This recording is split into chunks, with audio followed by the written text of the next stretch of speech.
អូអ្នកមានគុណម្ចាស់ជីវិតកូនពេលនេះចិត្តរបស់យើង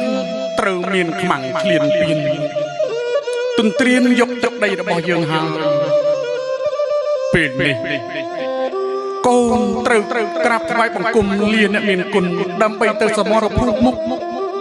ការពារទឹកដីការពារជាតិរបស់យើងប្រពន្ធសម្លាញ់ចូលអូនថែកូនឲ្យបានល្អចុះ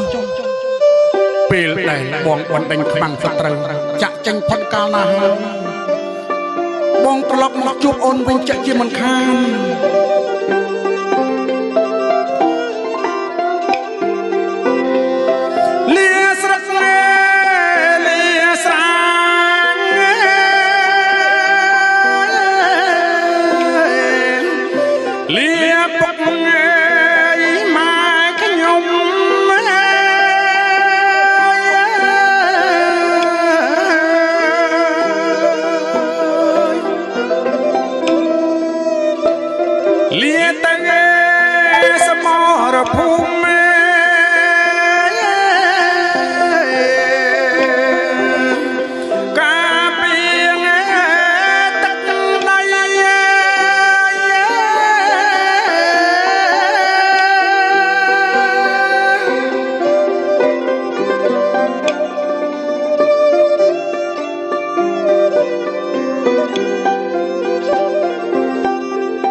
យ៉ាងណាក៏ដោយ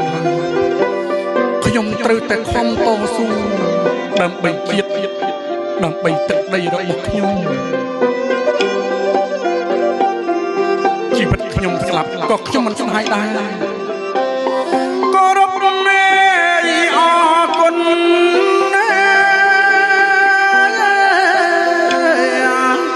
អ្នកសមរភូមិក្រៅ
ស្លាប់10មេ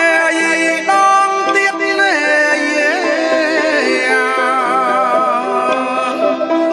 ក៏សឹកណែចិត្តណែ